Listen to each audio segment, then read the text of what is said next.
I'll introduce myself briefly. For those of you who have not been with me on a tour before, my name is Ami Braun. I'm a tour guide. I was born in the US, made Aliyah, moved to Israel with my family when I was a little kid.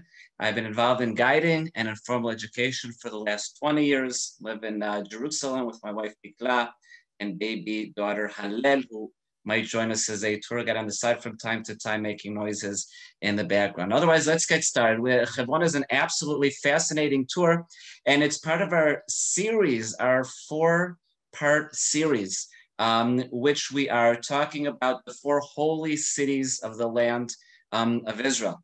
We've already spoken about Jerusalem. We've already visited Tiberias. And what we like to do is, I see Tiberias is missing on top over here.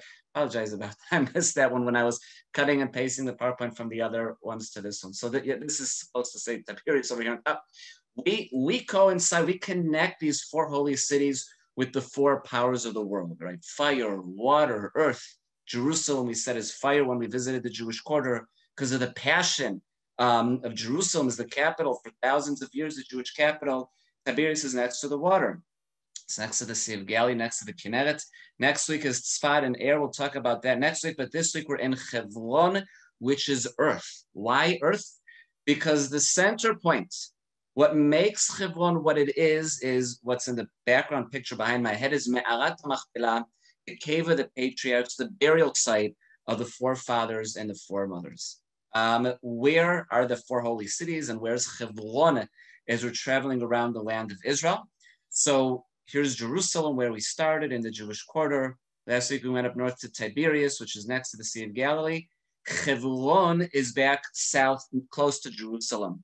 It's maybe, depending on traffic, a 45-minute drive from Jerusalem. South of Jerusalem, we get to Hebron, which is located in the West Bank. I'm using the political neutral term because I'm going to stay away from politics today as much as I can, as much as you can when talking about Hebron, which is political. But that's not a topic that I want to get into today. But here's Hebron. It's in the Harei Yehuda in the Judean hills, a little south of Yerushalayim. Now, what era are we going to be talking about today? We're going to be talking about a historical timeline, really literally going back from the dawn of time, from the beginning of times, biblical Hebron, making its way from there through the Middle Ages, all right? And from the eras, the dramatic stories of the Middle Ages, all the way through to the Jewish settlement in Hebron, which continues through the 1900s and the 20th century, and what the modern day of Hebron looks like today. And at the end, we're going to have a nice little dessert where we're going to meet a former resident of Hebron who I recorded in advance, who's going to talk a little bit about present day life today, 20th, 21st century in Hebron. What sites are we going to be visiting inside Hebron? And thank you, Google Maps, for giving us the ability to do what I'm doing right now. Let's take a look. Right, the top of the screen is north. The bottom is south, just like any modern day map today. The right side of the screen is east. The left side of the screen is west. What we're going to be doing today is we're going to be starting over here, and you can follow my blue mouse throughout the entire tour, of course, at Me'arat HaMachpelah, the cave of the patriarchs. So right, that's where we're going to be spending a lot of our time today, walking through the mysteries of Me'arat HaMachpelah. We have some videos, we have some still pictures. It's going to be absolutely fascinating. I love guiding the cave of the patriarchs, Me'arat HaMachpelah, doing all politics on the site, totally disconnected. I think it's a fascinating site. From the cave of the patriarchs, we're not going to be done with ancient times. We're going to pop over to the other side of the Jewish area of Hebron, the Tel Romeda. Tel is an artificial hill created by societies throughout thousands of years. So we're going to be up over here in Tel Romeda, visiting over here.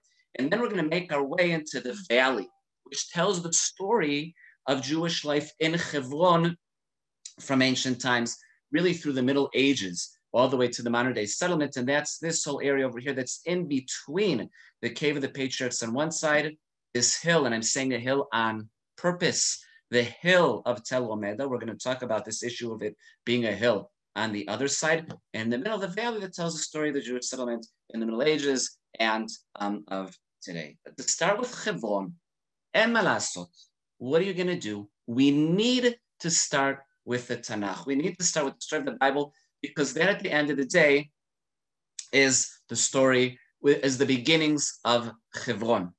I know it's a little bit longer than we're used to reading, but let's read the story that turned Hebron at its beginnings almost 4,000 years ago into what it is today. All right, welcome to Read With Me Back at Home. We're reading from Genesis 23, and we're going straight into a negotiation that's going on in Hebron 3,800 years ago between Avraham Avinu, Abraham, and Ephron the Hittite.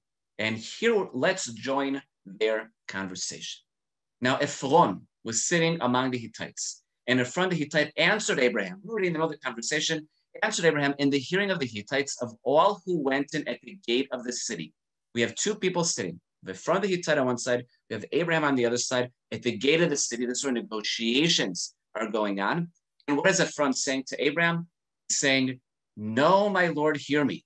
I give you the field and I give you the cave that is in it." Abraham wants to buy a plot of land for his wife Sarah, that has just passed away. I've emphasized in white certain words that describe the topography. We're going to go back to the description, the biblical description in a minute, to what we're going to see with the picture that we just saw moments ago, Bashetach, in the reality. Okay, saying, "No, my Lord, hear me. I'm giving you the field. I'm giving you the cave that is in it. In the sight of the sons of my people, I give it to you. Bury your dead. Here it is. Take it," he says to Abraham. Abraham is going to respond. Then Abraham bowed down before the people of the land. And he said to Ephron in the hearing of the people of the land, "But if you will, hear me. I give the price of the field. Accept it from me, and I may bury my dead there." He says, "I'm going to buy it. I want to buy it." And Ephron answered to Abraham, "Okay, my Lord, listen to me. A piece of land worth 400 shekels of silver. What is that between you and me? Bury your dead." He says to him, "Pay me 400 silver shekels, and the land is yours." And with that, Abraham listened to Ephron, no problem. And Abraham weighed out for Ephron the silver that he had named in the hearing of the Hittites, 400 shekels of silver, according to the weights current among the merchants. And here is the geographical description of where this place is located, which is why I put it in white. So the field of Ephron, field in Machpelah, which is to the east of Mamre, the field and the cave that was in it, and all the trees that were in the field throughout its whole area, was made over to Abraham as a possession in the presence of the Hittites before all who went in at the gate of his city. And there's a description after this. Abraham buried his wife Sarah in the cave. And again, the white will show the description, which my bar over here is blocking, so I can't read that line. I have 370 people watching this. You can read the bottom. I don't remember by heart. It's blocked by the bar at the bottom. But you read this description, again, in white, describing where this takes place. The field, the cave, Mamre. Let's take the Tanakh and look at it in reality. Let's go back to 3,800 years ago. All right, where are people living back then in Hebron? This whole populated area today that I'm showing you with my blue mouse is all open fields. No one's living over there. Where do people, yes, live then? On this hill over here, on Tel Rumeda, that we're going to be visiting after we finish visiting the cave of the Patriarchs, all right? This is where the negotiation is going to take place, and we're going to see the steps where they actually may have walked almost 4,000 years ago. But what they're negotiating about is a plot of land not on the hill, but it's when you come down the hill in this valley over here that I'm now pointing to with my blue mouse. This valley over here is all fields. And in another source, it's going to talk about how the cave that was born in the fields, okay? We had fields over here. We have caves over here. This specifically is at the edge of the field. At the edge of the fields, we're going to get to this area of caves that are in the ground. And not only that, the edge of the field, how do we also know that it's the edge of the ancient field? I know in this picture it's hard to see 3D, but if you visit Hebron and you come to the cave of the Patriarchs, you're going to drive down a road on our right side over here. I'm with my blue mouse, the right side of the screen. You're going to drive down a very steep hill, and you're going to come down. What's going to happen at the bottom of the steep hill?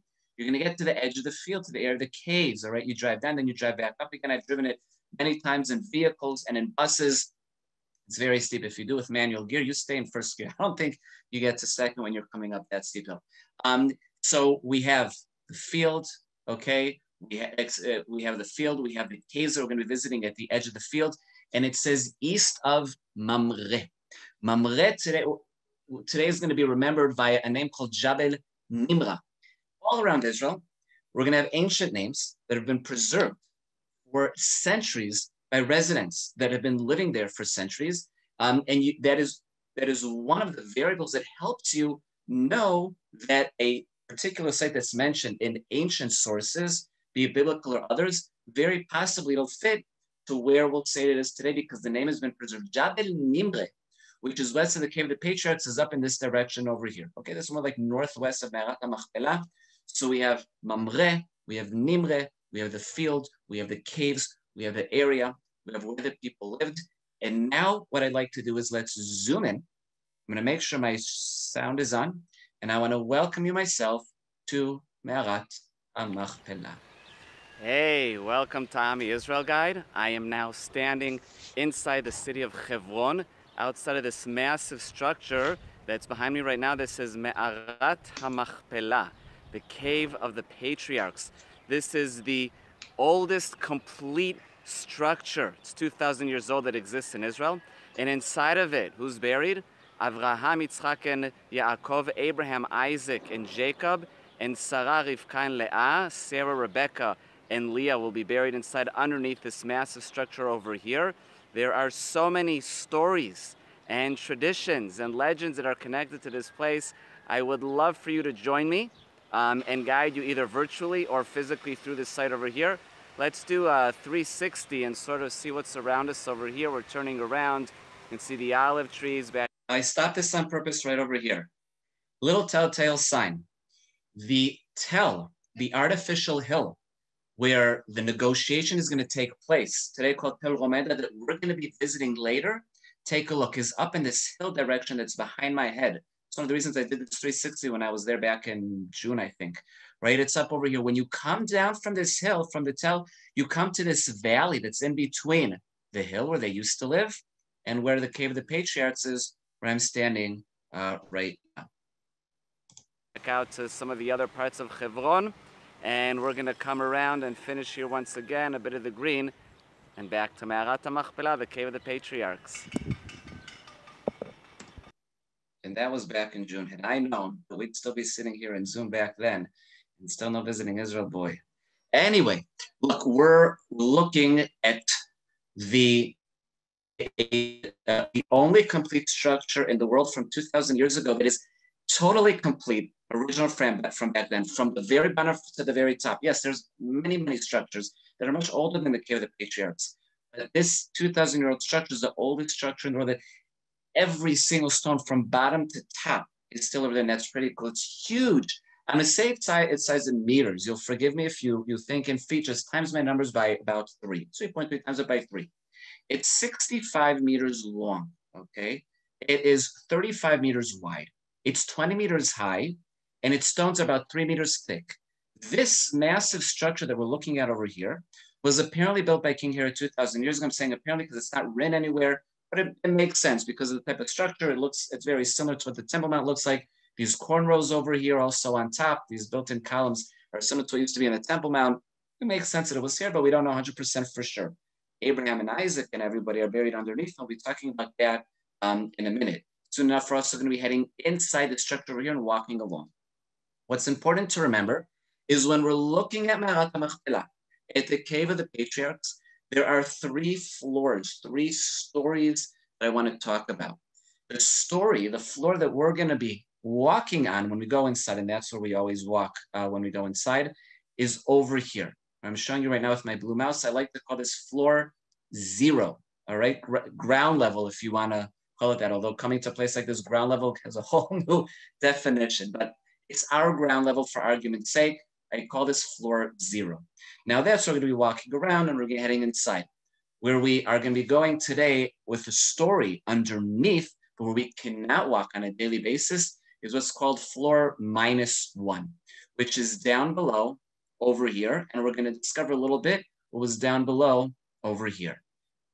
There's also a -2 floor. And we're going to also be talking about what's in -2 floor. And that is -2 floor are the caves that are underneath everything over here, where the story of the buying of these caves for the burial of Sarah, and then the 3 couples, Abraham, Isaac, and Jacob, Sarah, Rebecca, and Leah, are going to be buried. That will be in the -2 cave that we're going to be talking about. Also, it's underneath this large complex that is over here. And this picture makes it easy a little bit to understand the process that the Cave of the Patriarchs is going to go through throughout the years. If we go back to 3,800 years ago, the biblical times of Abraham, it's a cave in a field. 2,000 years ago, possibly by King Herod, this massive edifice that we just saw moments ago is going to be built. The entrance that people are going to enter then will be different than the entrance that we enter today. We assume that they went through this entrance that's over here that would go into -1 level. Remember I said we have the 0, -1, and -2. It would go into -1 level. It would go into an underground hall and then walk up steps that would lead them up to 0 level, which is where we walk today. Now that entrance is eventually going to be covered up. 900 years ago, the Crusaders are going to come to here, and that's going to be this picture over here, and they're going to build a church over here. It's going to be on this side. They're going to block the entrance. This is several hundred years ago from the time of the Crusaders, a whole area built in front of the Cave of the Patriarchs. And this is what Me'arat HaMachpelah, the Cave of the Patriarchs, is going to look like today. I'm interrupting you for 1 second. A few people asked in the chat if you can enlarge your cursor so they can see where you're pointing. So if you can do that, I'll stop. Let's see if I know how. Pointer options. Let's see. Wait just a second. Pointer options. Let's try this one again. Okay, pointer options. Arrow options. Let's see. I'm not sure how, to be honest with you. I'm sorry that I did not. Maybe try changing the color. Otherwise, everyone was sorry, and I'm sure Ami will research the topic, and for next time we'll be. Absolutely, for sure. Someone suggested try laser. Laser pointer. Can you see now better? Can you see? Great, much better. Thank you. Good. Sorry about that. Okay, so we have laser pointer. And what we can see over here in Me'arat HaMachpelah is where are we going? If you want me to go back, for those who didn't see before, let me go back to the very beginning. I'll show the opening screen again. If you couldn't see clearly there we go. Here, I hope you can see a little bit better now. I'll show a little bit again. We'll go back to the beginning again, and then we'll jump back to the Cave of the Patriarchs. So where are we going to be visiting today? We can see the Cave of the Patriarchs that's right over here, okay? That's where we are right now. Later, we're going to be going up to Tel Romeda, which is up over here. That's the Tel. And the area of this valley with the fields that are in the middle, this is really the Jewish settlement from the time of the Middle Ages and all the way through until today, okay? We can see how the Cave of the Patriarchs is at the edge of this field over here. I said it's at the edge of the field over here also because this is where the bedrock is and the caves are, and because it's from the other side of Me'arat HaMachpelah, on the right side of our screen, we have a very steep hill where I'm pointing to right now with my pointer, where you're going to go up the mountain and down the mountain, coming to and leaving the Cave of the Patriarchs. Let's go back for a minute to 0, -1, and -2. This is floor 0, okay? Where the cornrows are going to stop on the bottom. This is floor -1, okay? And floor -2 is in the caves that are underneath. So if you missed before what I was saying because you couldn't see the mouse well, I changed it. Hopefully you can see better. And let's take an in-depth look now at Me'arat HaMachpelah, at the Cave of the Patriarchs, and where are we going to be walking through in a moment. So we were standing outside of the Cave of the Patriarchs. We were standing right over here. This is where I did my 360 video a moment ago. And in a moment, we're going to walk along and we're going to go up these steps over here, okay? And when we go up these steps, we're going to go into this entrance. Now, remember, I mentioned before that 2,000 years ago, when this massive structure was built on top of the caves where the patriarchs and the matriarchs are buried, the entrance would go into floor -1. This block, this structure over here that was built by the Muslims about 1,000 years ago is going to block up the entrance into -1. And what we have instead are these steps that are going to go into this entrance that'll lead into floor 0. All right. This is our ground level. We're going to walk inside. Now, 2,000 years ago when Herod built this, what are we going to see when we go inside? It's going to be a large open area. No walls, nothing besides burial markers that are going to symbolize where our sages were buried. So today, though, when we walk inside and we're going to see it's covered up with the roof and you have all walls all around, all over the place, mostly Mamluk, Muslim era from several hundred years ago. That's mostly. We're going to walk inside. And what we're going to do is when we walk inside to over here, we're going to twist and we're going to turn until we get to this area. Now, when we're standing over here, if we take a look at numbers 20 and 19, these are the burial markers that we're about to visit of Jacob and Leah. We're also going to come to this side over here, to number 17, and to sort of like the next to where number 8 is over here. Not exactly, but close enough. And that's where Abraham and Sarah are buried. In addition to that, on the right side where number 16 is, that's Isaac's hall. And that's where Isaac and Rebecca are buried. We can't enter over there today because today, Me'arat HaMachpelah, the cave of the patriarchs, is split between the Jews and the Muslims, where throughout the year, Muslims come into Isaac's hall over here, and the Jews are going to come into the other side. It's on the left side over here, 10 days out of the year, okay? On holidays, Jewish holidays, Jews can enter the whole site, and on 10 days out of the year, Muslim holidays, the Muslims can enter the entire site. But today we're going to stay on this left side, that is over here. Let's go to this map over here. That'll also help to show us where we're walking. We can see these steps. This is where we're going to walk up and enter this area over here. Walk through this entrance lobby that was built 1,000 years ago. Very new for the Cave of the Patriarchs standards. We're going to make our way through, and then we're going to enter the original 2,000-year-old area. We're going to walk along to the inner courtyard, and we're going to visit the burial tombs that I mentioned before. So, without further ado, let us make our way inside. Now, as we're making our way inside, interesting thing, okay? And here's the thing. Before we go in, I want to point one thing out. Where is there a source that says that this is the order how they were buried? Where is there a source that says that Abraham and Sarah's in the middle, and on one side of Abraham and Sarah, we have Isaac and Rebecca, and on the other side, we have Jacob and Leah? To answer that question, the Talmud Yerushalmi, the Talmud, not the Babylonian, but the other one called the Yerushalmi, is going to give an explanation. I'm sorry, it's in Hebrew. There wasn't an English translation. So let me translate as we go along.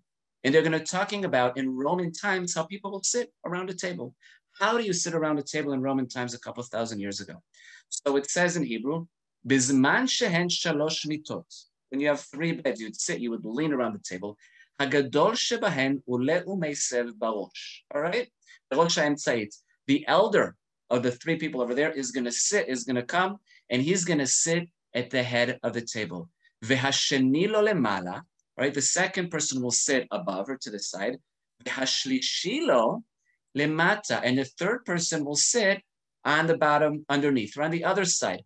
V'chach mazdirin v'olchin, and that's how it goes. Amar Rabbi Shmuel bar Yitzchak, one of the sages said, Avot derech hesev hen kvurim. There's the kicker.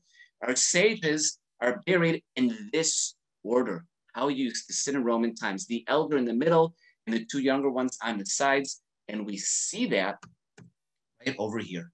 Abraham in the middle, Isaac on one side, Jacob on the other side. Abraham in the middle, Isaac on one side, and Jacob on the other side with their respective wives. So what we're going to do now is I'm going to turn off share screen, share sound. Definitely not share screen. I want to share screen very much. And we are going to make our way for a walk inside. And as we're making our way through over here, we're walking through Me'arat HaMachpelah, through the Cave of the Patriarchs. This is the entrance lobby that's 1,000 years old, okay, that was built, it was added by the Muslims 1,000 years ago. I'm going to turn off my camera, take a look. We're going to see 2 walls. Here's one side, and this is the addition. This is actually the separation between the addition, the lobby, and the original Cave of the Patriarchs built 2,000 years ago, possibly by Herod. And now we're in the original edifice that is over here. And we're going to be making our way through. And as we're walking our way through, we can see the beautiful Mamluk architecture from several hundred years ago on one side. In addition to that, in a moment, on our right side, we're able to see an added room. Part of the added section by the Muslims 1,000 years ago, their tradition is that that's where Joseph was buried. But we're going to continue making our way along. And now we are going to turn left. And as we turn left, we're going to be making our way into the main area of the Cave of the Patriarchs. Still this reddish, whitish Mamluk architecture all around, which is beautiful. And these the green metals on the windows, that's the Mamluk addition when they built walls here, splitting up this open room several hundred years ago. And let's now walk into the room where we're going to see the burial markers of Abraham and Sarah. And here we go. It says, Tziyun Avraham Avinu, the burial marker of Abraham. And now we're going to turn around and we're going to see the burial marker of Sarah. Okay. And now let us make our way across. This is actually a prayer area, a synagogue in the middle. So the amount of times that I visited over here, come to here to guide over the years, and in the middle there's a prayer service that's going on. It can be very powerful, and we can see the men's section, the women's section. It's an Orthodox synagogue, and we will continue into the next area over here, where we're going to see the burial marker of Leah. Okay, first of all, Yaakov, I'm sorry. Burial marker of Yaakov, Jacob. And then we're going to see the burial marker over here of Leah. And there we go. I do want to point out, no one's buried inside these markers, okay? They're buried deep down underneath. These markers are over here to help us connect to who's buried underneath. Let's, though, try to understand a little bit more what's in levels -1 and -2, and tell some spy stories. Always fun to tell. So here we go. Once again, this is floor 0 over here. Okay, now there are ways to get to floor -1. Don't try it at home. And also not in Me'arat HaMachpelah. Get the picture. It's blocked. You cannot go through there. How did people get there? Anyway, we'll get to that in a minute. But we're about to tell a couple stories of people who went through this lamps room area over here on one side, or also from underneath these stairways on this other side over here to floor -1. In floor -1, there is a corridor. All right. Now this corridor over here is about 1 meter high. It's over 3 feet high and about 60 centimeters wide. That's about 1.5 feet wide. And they walk down below over here. And then you get to floor -2. Floor -2 is this cave over here, this double cave that's a little bit in the shape of an 8. And we can see this entrance over here. Inside floor -2 over here, this is the burial grave. This is where it's believed that the forefathers and the mothers are going to be buried. Why am I saying that? Because of 2 very dramatic stories that I want to tell right now. In 1967, before 1967, Hebron was not in Israeli hands. It's in the West Bank. It was under Jordanian hands. In 1967, Israel conquers these areas over here. And the following year, in 1968, an officer or officers are going to come, and one of the officers is going to bring his daughter, Michal, 12-year-old girl. Here's a picture of her right over here. And they're going to send her through this entrance that we can see over here. Why do they send a 12-year-old girl through? Why do they send her through this entrance over here? Because as you can see, it's very narrow. You can see it over here. We can see it over here. And it's very, very narrow. You can't have an adult make their way through. Michal is going to go down. And when she goes down, she's going to see the entrance to -2 that's over here. Those are the caves underneath. She's not going to go underneath there. What she's going to do, she's going to drop down and she's going to start walking along the corridor. Now, the officers tied a rope to her because they don't want to lose her. The story goes, she's walking. They're up on top over here. I'm sure they were a little nervous. And the ropes, pulling, and suddenly it goes limp. They panic, start yelling and say, Michal, efoat, Michal, where are you? And Michal comes back sheepishly. She's like, what? It wasn't long enough, so I undid the rope. They're like, okay, that kills the whole point. They gave her a longer rope. What she's going to do is she's going to walk along the corridor until she gets to the stairways over here. That's on the other end of Me'arat HaMachpelah, the cave of the Patriarchs. She's going to come back and she's going to make her way out. On this side over here, she's going to see old markers like this one over here in Arabic, Muslims that had been done underneath in the past. That's what she's going to see. No one can enter, right? Political reasons, no one can enter underneath over there for years until today. But there was a mission to go underneath. Let's go forward. 1981. Yeshiva students from the yeshiva in Kiryat Arba, that's a city next to Hebron. It's part of the story of the modern day settlement of Hebron that we're going to get to towards the end of our tour today. They make a decision. They say, we want to go underneath and find Kivrei Avot, find the burial spots of our forefathers and our mothers. And they know not allowed to. The political echelon of society not allowed to. Israeli soldiers are all around. I mean, doing what the political echelon is telling them to do. And they say no one's allowed inside. No one can dig underneath. So they wait for Elul, September. There's the prayers of Slichot late at night before Shoshana. They're very loud prayers, and they quietly going back. And they're going to come not from the side that Michal went through, but from This side over here, it's a bit wider. And with the hammer, they're going to smash their way through. No one hears anything because there's all the prayers that are very loud. Some of them are up there even revving the prayers even more so that it's loud. And a few of the guys are going to make their way down the steps. They're going to run along the corridor, but they don't care about -1. They care about -2. They want to go. They want to find the burial sites of Abraham, Isaac, and Jacob, Sarah, Rivka, and Leah. And they're going to start digging. And they describe when they come to this entrance over here that there's like air coming out from inside. And they're going to come in and they're going to start moving out, earth and dirt. Now, they dig out this area that I'm showing you right now with my red marker. You can see there's also a lot of ground fill over here. And they're digging, but they're with radio, with walkie-talkies. And the guys outside are telling them, who are, working with them, are like, guys, you got to get out. The prayers about 10, they're going to discover you. You got to get out right now. And they're like, we're almost there. But the guys outside are like, you might be almost there, but you're almost about to get caught. Get out. The guys that are inside are going to come out. And when they come out, what happens is they use the hammer to sort of like break through the hole that was over here before. And one of the guys forgot the hammer over there. According to another story, forgot a sweater there. It doesn't matter. They forget some of their stuff behind. And the next day, the Muslims are going to come in to pray. They see what happened. They understand what happened. And this all hell breaks loose. And what the government decision is going to be, look, can't go back into dig anymore. But what was dug was dug. We're going to send in a team of archaeologists that can go down and they're going to like take a look and take out what was already dug, but no more digging is going to be done. And what are they going to take out? They're going to find pottery dating back to it's in the picture over here in the middle, dating back to 2,900 years ago. By the way, we can see this beautiful entrance to the cave that we can see over here. This is the entrance to the cave where they're going to dig through. That's -2. What we can see over here are the steps that they walked down in 1981. That was on this side over here. So they come down these steps, they run through the corridor, they get to the entrance of the cave, which means they come down these steps, they run through the corridor. Okay, we can see this corridor over here, and they're going to get to the cave that is going to be over here. Pottery dating back to 2,900 years ago. That's beginning of First Temple era, a little bit post the time of Kings David and Solomon. They also find bones from humans that are going to be on top over there. Had they continued digging down through the ground fill to the bottom, what would they have found? Question mark, which we are going to remain with.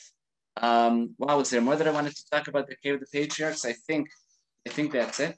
And I think that's quite a bit because we've been talking about it for about half an hour, and the tour is maximum an hour. So let's leave Me'arat HaMachpelah, the Cave of the Patriarchs. You're more than welcome to shoot me emails with more. At the end, ask questions through Tamar, and of course, shoot me emails about the Cave of the Patriarchs because we can talk about it almost till no end. And what we're going to do now is we're going to go up to Tel Umeda. Okay, remember the Tel that we saw at the beginning. Let's pop over to it just for a second. Let's see. Here we go. Let's go back to this screen over here. We're now leaving the Cave of the Patriarchs, okay? And we're jumping through this valley to Tel Umeda over here. Let's go up to the top of this hill and let's talk about that. And in order to do that, let's come back to our picture over here and enlarge the screen. Here we go. On this hill, when we come to over here, first of all, today when we're coming up to it, what are we going to see? We're going to see this modern day apartment structure, apartment building with families, Jewish families from the Jewish settlement living over there. And we're going to walk through these columns that are underneath it. We're going to talk about the modern day Jewish settlement at the end of the tour. One of the things that we're going to see are these steps. These steps, okay, that are actually right next to this fence that's over here, these steps are going to date back to 4,500 years ago. And they're going to apparently lead to what used to be the city gate, all right? The city gate is where all the action happened. All right? That's where we're going to have the negotiation between Ephron and between Abraham that we started the tour with before. Meaning I can imagine Abraham walking with Isaac along these, oh, my screensaver just went back, I don't know why, to the blue thing, so laser pointed, oh, we're back. Now I know how to do it. Anyway, they're going to be standing on these steps, and Abraham is going to say to Isaac, listen, these steps are so old. They're like 700 years old. Putting things into perspective a little bit. So it's very possible that they're going to be standing on these steps over here, having this negotiation. Abraham, that friend that we were talking about before. What else are we going to see over here on this tell that's underneath this modern day apartment building? We're going to see they're part of what's called a 4-room building. We can see a picture of it on top over here. A forum building is the classic Israelite home, dating back to First Temple era, 28, 27, 2600 years ago. This house is going to be dated back to 2700 years ago to First Temple era. You walk into the hall in the middle over here. You turn to one side to where you're keeping all of your chickens, all right, where you're keeping all your different animals that you're using on a daily basis. You're going to come to the back room over here, where this is going to be the bedroom, all right? And the room on the bottom left side over here is going to be a gathering room. Different purposes for different rooms, but the classic forum Israelite home. And amongst the archaeology over here, we're going to also find the jar handles that we can see in the top right corner over here, where on several of them, it is going to say Lemelech Hebron, to the king Hebron. The king, okay, is going to have various municipal towns around. Hebron is not the only one, but it's definitely one of them. And what will happen is you're going to have a lot of jugs and a lot of jars that we can see, their handles of over here, with agriculture that will be brought into the city. And this will date back to the time of King Hezekiah, First Temple era, 2,700 years ago.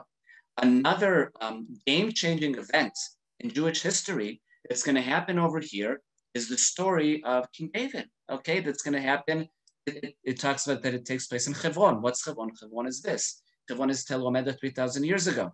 And we have these tensions between Saul from the tribe of Benjamin and David from the tribe of Judah. Saul has been killed at battle. His son Ishbosheth has also been killed. And now it's going to happen, and it says in the book of Samuel 2, Shmuel Bet, all the elders of Israel came to the king at Hebron. And King David made a pact with them in Hebron before the Lord, and they anointed King David over Israel. In Hebron, he reigned over Judah for 7 years and 6 months, and in Jerusalem and Judah for 33 years. It's from Hebron that King David is going to actually go to Jerusalem to rule over all the tribes, and not just within Hebron, that he's going to be ruling over Judah. And we're going to leave biblical times, First Temple era.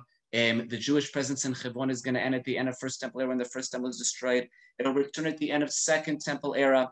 There's going to be Jewish presence there until the Second Temple in Jerusalem are destroyed in the first century, and the Bar Kokhba rebellion will roll around in the second century. There'll be a lot of Jewish presence in the Hebron hills around, and we can visit sites like that. But in Hebron itself, it'll start coming back more in the Middle Ages. And we are going to have people that are going to travel here that will mention the Jewish presence in Hebron during the Middle Ages. For example, Benjamin of Tudela, a businessman and a traveler in the 12th century, is going to write in his memoirs that in the valley of the field of Machpelah, okay, that's the valley that's between the hill of Tel Omeda and the cave of the Patriarchs. We're now entering down into the valley. In the field of Machpelah, that's the location of the city today. There are 6 graves with the names Abraham, Sarah, Isaac, and Rebekah, Jacob, and Leah. They tell pilgrims they are the forefathers' graves. All right, so he's talking about the cave of the Patriarchs. In addition to that, we're going to have Maimonides, Rambam, we mentioned 2 weeks ago, if you were with us, in Tveria and Tiberias. And Maimonides also, he's going to talk about his very memorable visit to the cave of the Patriarchs. We even have a specific year, 1166, so as you do the quick math, roughly 800 years ago. And he'll describe how on Sunday, the 9th of Cheshvan, usually coincides with November, I journeyed from Jerusalem to Hebron in order to kiss the graves of my forefathers in the cave. And that day stood in the cave and prayed. I swear that this day would be a Yom Tov, a holiday, and prayer, happiness, eating, and drinking. The Cairo Geniza is going to tell it, we're going to find historical evidence of Jewish presence, of Jews living in Hebron around the time of the 10th century, about 1,000 years ago, accompanying people who were journeying to come and visit Me'arat HaMachpelah and visit the cave of the Patriarchs. But let's jump forward now to Jewish presence that's in the neighborhood of the Shchunat Avraham Avinu neighborhood. All right, that's in the valley area that we were talking about. And Jewish presence is going to come to there in the 1600s. The whole story of the expulsion of the Jews from Spain, and the Jews are going to wander eastward to areas that are under the rule of the Ottoman Empire, and that'll include the land of Israel and Hebron and Sfat next week that we're going to be talking about, same idea. And they're going to come to Hebron and they're going to buy an area of land that they're going to call the Avraham Avinu neighborhood. And they're going to be led by a man whose name is Malkiel Ashkenazi. And of course, you're going to have a Jewish neighborhood. By the way, it's also called the ghetto, all right? And you're going to have a Jewish neighborhood. What are you going to build? A Beit Knesset, a synagogue, probably several of them. The one you go to, the one you don't go to, the old joke. Anyway, the Avraham Avinu synagogue, as a story, has a legend. And what's really cool is, in my opinion, is a lot of times stories and legends are there's going to be a reason for the legend that'll evolve. What happens in the year 1419 is 1619, is there's going to be a horrible plague that's going to hit Hebron. And almost all the Jews of Hebron are going to leave temporarily. There's going to be 9 Jews left in Hebron. And we hit Yom Kippur. And you have 9 people entering the synagogue over here. And according to the legend, they're sitting and they're about to start praying on Yom Kippur. Bit of a bummer when you don't have a minyan, when you don't have a quorum on Yom Kippur. 9 people are sitting over there. And according to the story, a man with a long white beard is going to come inside and he's going to sit inside the synagogue over here. They're going to look at this person and they're going to have all the other 9 people and they're going to have no idea who he is. But they're like, all right, we have a 10th person. Wonderful. And they're going to pray throughout Yom Kippur. And at the end of Yom Kippur, someone is going to turn to this man and they're going to say to him, listen, we fasted all of Yom Kippur, the Day of Atonement. It's a fast day. We're going to break our fast together. Let's have something to eat together. And they start walking out and the man disappears. Looking from. Where does this stranger with the long white beard come from? Who knows him? Nobody. Who is this person? It's that night that this man comes to them in a dream and he says to them, I'm Avraham Avinu. I'm Abraham, who came from, I couldn't allow it and stand it. You have 9 people over here in Yom Kippur in my city, and you don't have a quorum, you don't have a minyan, so I came as a 10th person, as a center, as we like to call it. Legend, true story, I leave that to each and every one of you to connect to the story how you want. We are going to come back to these pictures in the corners of the Avraham Avinu neighborhood in a minute, of the Avraham Avinu synagogue in a minute. But this is what the synagogue looks like today. And just to get a bit of more of a feel of it today, let's twist and turn. Here's the door. Here's the entrance that we're going to come through today when we come to visit. And we're going to walk inside and, you sit all around, wherever you want, of course. And what we can see over here is the bima. And if we go even closer to over here, we can see the Aron Kodesh. And what I like to do when I come to over here is I like opening up the Aron Kodesh, which you can, and showing the old Torah scrolls that are inside that I don't know when they date back to, but they'll date back a respectable amount of time, centuries, and we'll leave it at that. Let's go back to our PowerPoint presentation. And what I'd like to do is let us now start settling Hebron even more in the 19th and 20th century. So we came back, to Hebron. Jewish presence is going to come back in the 1500s. They're a little bit before. We spoke about it before. We have the Avraham Avinu neighborhood in the 1500s, but they're only within the Avraham Avinu neighborhood. They're not allowed outside of it regarding buying and living. There's going to be a wall around it. There's going to be gates. Real estate is going to start being bought by different Jewish figures in the 1800s and then the 1900s. We can show a few examples of some of these buildings that are going to be bought. We can talk about what's known as Beit Hadassah, which is the main building that's in the middle right over here. Beit Hadassah will originally be bought by Algerian Jews in 1893. When they buy it, it doesn't look like this. It's only the bottom floor. We can't even see in the picture. You have to go down a set of steps to underneath. And that is where they're going to buy this piece of land over here. And they're going to build sort of like a medical center. Hadassah women are going to buy this building over here in 1912 and add on another layer, another floor to it in that year, 1912, about 110 years ago. And the top floor is the modern day Jewish settlement of Hebron. We're going to get to that soon enough. If we look at the bottom left corner over here, we're going to see an older and then a newer building. This area over here is going to be originally bought by the Romano family, an Italian family, 1871. They're going to buy this later, bought out by Chabad. Today, there's Yeshivat Shavei Hebron that's going to be over there. We're going to also, today we can see some of these buildings on the bottom right corner over here called Beit Schneerson, Beit HaShisha. But Chabad also is going to get involved in the 1800s. In Hebron, what's called the Mittler Rebbe, the second Chabad rabbi, Rabbi Dover Milubavitch, is going to very much encourage buying land in Hebron, and people will come and buy land outside of the Avraham Avinu neighborhood within Hebron. The daughter of this man, a lady whose name is Menucha Rachel Slonim, will come in the mid-1800s, and she's known as the mother of Hebron, very, very involved in the community over there. A man whose name is Rabbi Agio from Egypt is going to also come with money from a lot of the Jewish communities in Egypt. And also they're going to start buying land. They're going to buy the land of Tel Romeda, the tel that we were on before, and also other areas. The Jewish population in Hebron, as you can tell from this, from the 1500s is going to take a big jump already in the 18 and the 1900s. And that is going to lead us to 1929, which is going to connect us to the picture in the bottom right corner over here. In 1929, we have British rule already in the land of Israel. And in 1929, there were Arab riots across the land of Israel. Realize I'm talking nonstop for 45 minutes and I haven't even had a drink. Running up and down Hebron. It's hot in Israel. Hot in the summer. Hebron is actually a little cold in the winter. But anyway, we get to 1929. Arab riots all around the land of Israel, and unfortunately also hit in Hebron very badly. On that fateful summer on the 23rd and mostly the 24th of August, starting Friday, but mostly taking place on Shabbat in 1929, there were Arabs who rioted against the Jewish population and Jewish visitors that were on that Shabbat in Hebron, going to the houses and going into the yeshivas and massacring part of the Jewish community. Over a period of those fateful hours, starting on Friday, the August the 23rd, but mostly taking place on Shabbat, August the 24th, there are going to be 67 Jews who are going to be massacred. The remaining Jews are going to be gathered together in one structure, and the British are going to take them out of Hebron after that, not to return until 1967, and till after the 60 War.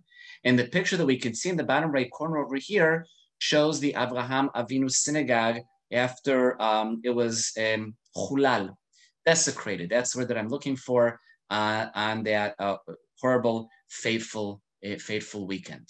Now, we're going to jump forward now. And as we jump forward now, what I'd like to do is I want to jump forward to 1967.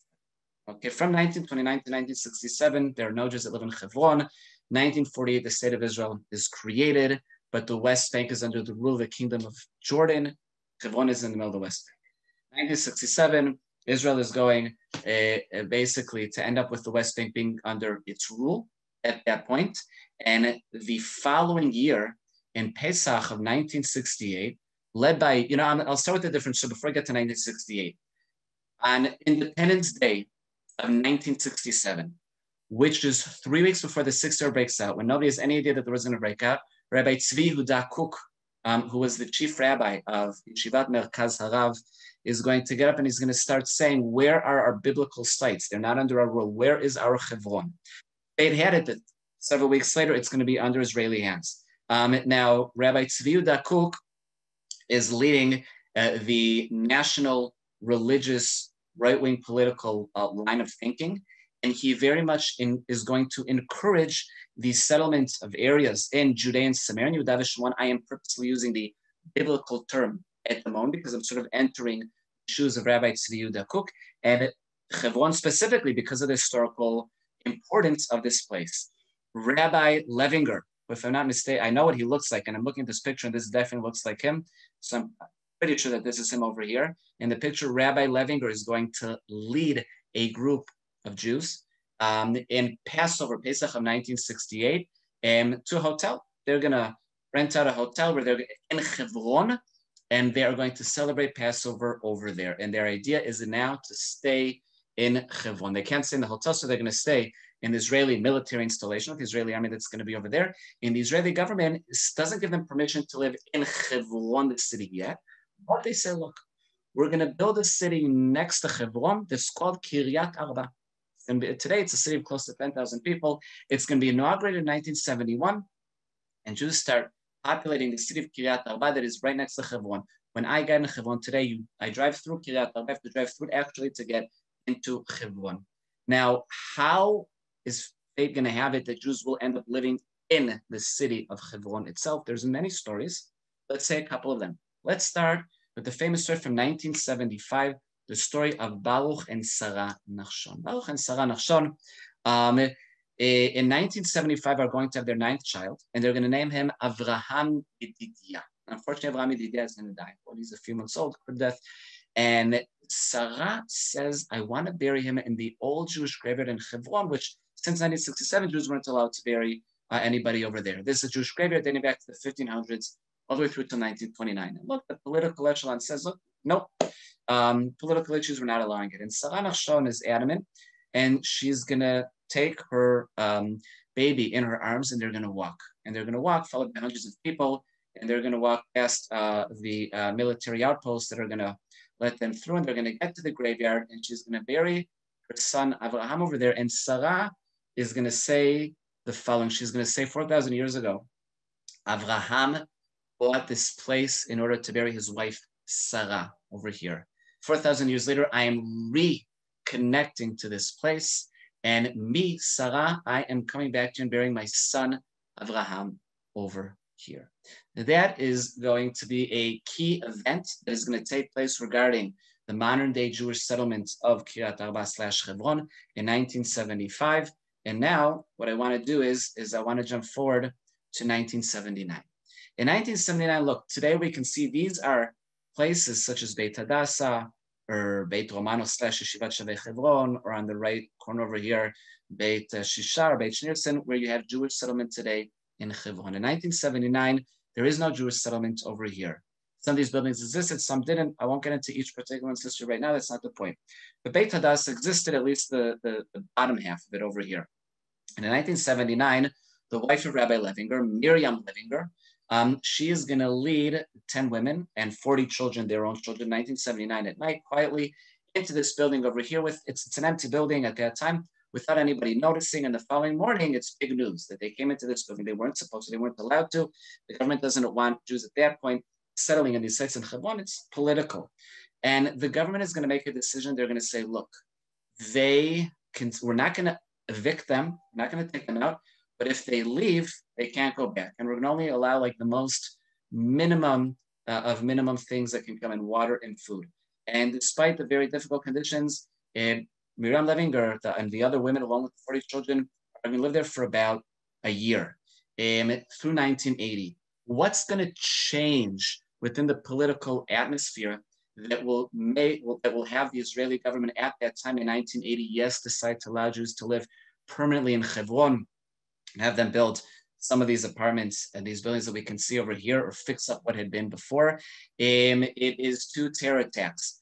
At one point during 1980, the first one was the yeshiva student learning in Kiryat Arba who comes to the Kasbah. The Yarmarket is going to be killed over there on Tu B'Shvat of 1980. And then right after that, a couple months later, 6 yeshiva boys who are going to come to Beit Hadassah over here to celebrate the Shabbat Eve with the women and the children that are over here. Just go for a couple hours, do Kiddush, and go back to the yeshiva. And 6 of them were killed in a terrorist attack. The Israeli government will make a decision at that point that the Jews are going to stay in Hebron, and they give them permission to build apartments and real estate and homes. And we're going to get this bird's eye view over here of Hebron. I actually took this picture from the top of the building that's above the tel. The tel, remember the archaeological tel that we saw at the beginning? There's apartment building on top. You can go inside, go up top of the steps to the roof. And what we're looking at is the area that we toured today. Underneath us is the tel, sort of like between the trees that are underneath us over here. We're looking out over here to the Cave of the Patriarchs, Me'arat HaMachpelah. That's right over here. That's where we started. We walked towards the Avraham Avinu neighborhood. That's this over here. That is the area that was settled in 1540 and onwards, and that's where the synagogue, the Avraham Avinu synagogue that I mentioned before was. We can continue to over here. This is Yeshivat Shavei Hebron. Okay, it's the yeshiva today is Beit Romano. It was bought in 1871 and later turned into a yeshiva, also bought up by Chabad later. This house over here is blocking what's on the other side. On the other side, we have Beit Hadassah and some of the other buildings that we were talking about, Beit Schneerson and Beit Shisha. There's more new buildings that are going up now that have been bought, that are being built with various names like Beit Leah, Beit Rachel, Beit HaMachpelah. But I think we're going to stop over here. And what I want to do is, since we've gone through 4,000 years of history and we finished in present day times, I want to introduce you. I have to turn on the sound again. I'm sharing screen to introduce you to a man whose name is Rabbi Dov Miller, a former resident of Hebron, talking about his experience of living in Hebron today. before we get to him. With PowerPoint, when I have it on full screen, I can't see always what's coming next. And even with my notes next to me, sometimes forget. Before I get, let's go to Rabbi Dov Miller, because I gave the whole introduction. After that, we'll talk about this last map over here. Rabbi Miller is giving a short, just a little bit of a background about himself in Hebron. And it's not playing because, let's try like this. Lived in Hebron for approximately 18 years. It was very, very special for me. I remember I worked in Hebron. I taught in Yeshivat Shavei Hebron, which is in Hebron, Beit Romano. And now we'll talk a little bit about his experience living in Hebron itself. And why is it not playing? Maybe over here. That's strange, because we ran it a few times before.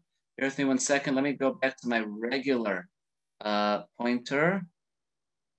Okay, let's see, visible. Here we go. Our house, which on one side was by the Kasbah, and the other side was like this courtyard of the Avraham Avinu neighborhood. And then just past the entrance was the shuk, the market. And the odors coming in from here and there were overwhelming for me. I just couldn't take it. And then I said to myself, Dov, you want to live here or do you don't want to live here? If you want to live here, you have to know what to filter out. And they just started filtering out the odors, filtering out that crowded feeling, and just having to know that I'm here because I want to be here. I'm here because I'm teaching here in the yeshiva. I'm here, and the main reason why I'm here is because the connection to our roots, Hebron. Hebron is our roots, the roots of the Jewish people. And that was the experience for me to be in Hebron, was connection to those roots.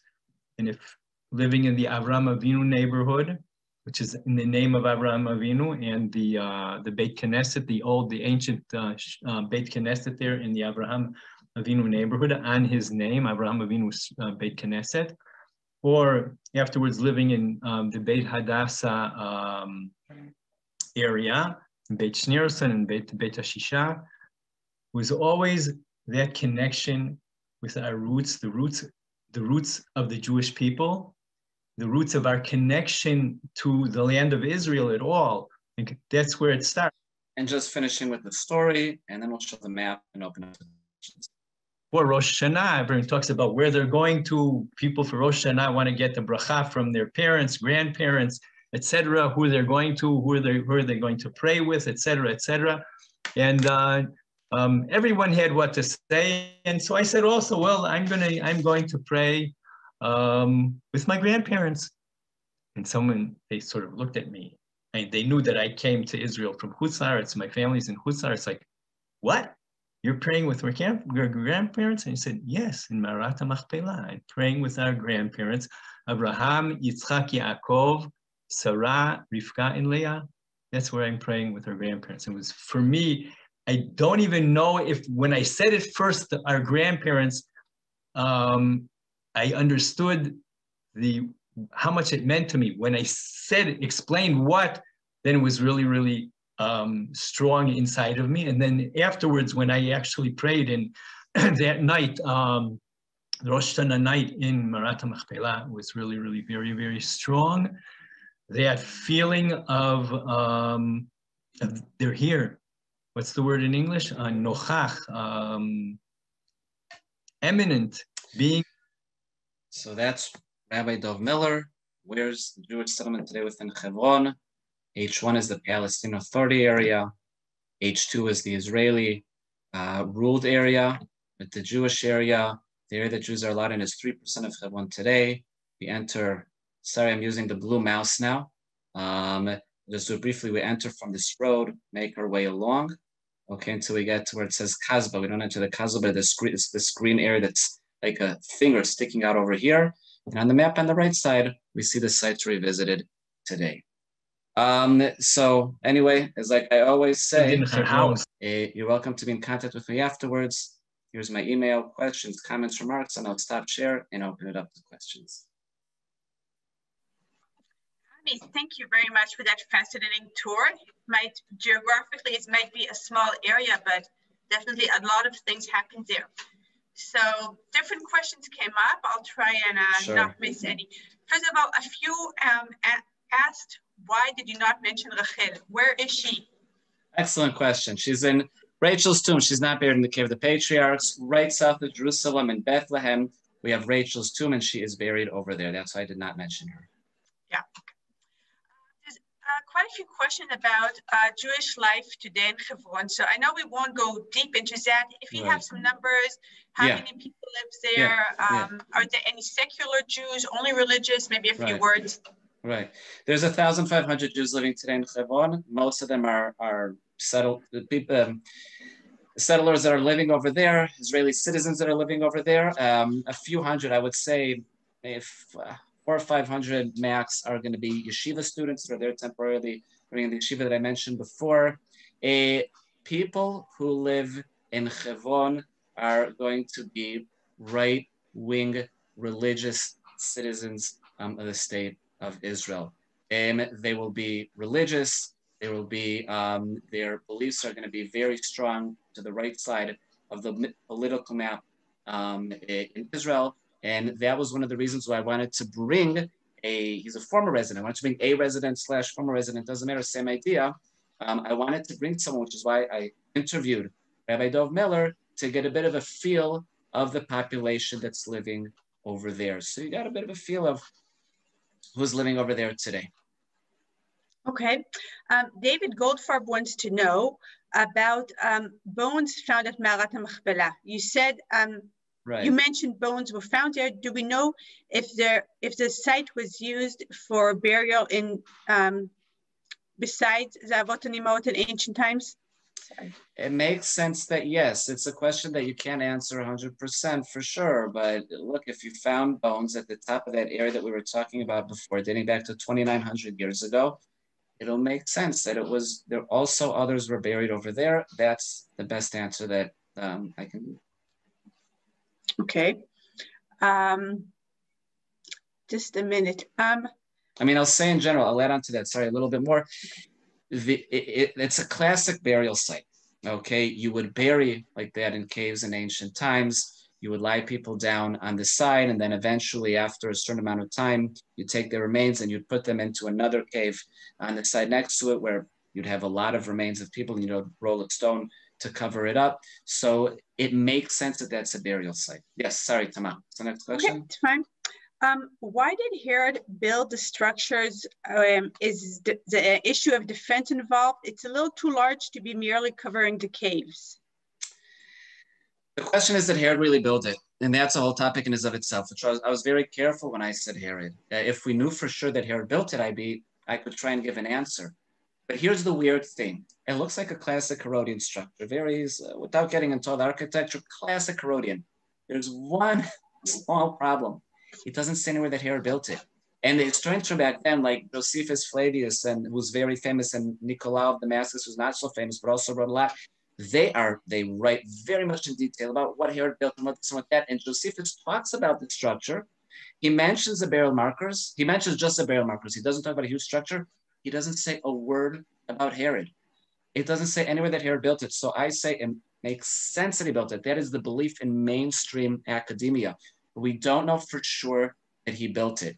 We go back to the question in theory, why would he have built it like this? To glorify the site that this place represents. Back then, you don't just build for security. When you build huge, very powerful edifices like this, it is great for your legacy. Right? Politicians do things today for their legacy, all right? Not build somebody, same idea. But again, we don't know for sure that it's Herod. It's a bit of a mystery. Okay. Are there archaeological digs there now? Is it possible? I tell you, but I'd have to kill you. And not that we know. There are no archaeological excavations going on in the Cave of the Patriarchs. There were 3 sessions of archaeological excavations that went on in Tel Umeda. The last one taking place in 1999. The first one in the mid-60s, another one, if I remember correctly, in the 80s, and the last one in 1999, because that's when they built the apartment building that's on top of it. I'll tell you where there is, okay? Recent discovery, not in the Cave of the Patriarchs, around the corner from Tel Romeda, there was a dig, and they recently discovered, amongst different things, a massive mikveh, a massive ritual bath from the end of Second Temple era, Jewish presence 2,000 years ago, which is really cool, and a room that was as remains of being burnt when Hebron was destroyed at the same time that the Jerusalem was destroyed by the Romans in the year 70 of the Common Era. It might have been in 69 in Hebron, I don't remember specifically, but those are the newest archaeological findings, not in the Cave of the Patriarchs, but yes, next to Tel Romeda. I was there about a year ago. Fascinating to see. Michal wants to know, what is the smell that comes from the opening to Gan Eden in Isaac's Hall? And why is the Sav's head there?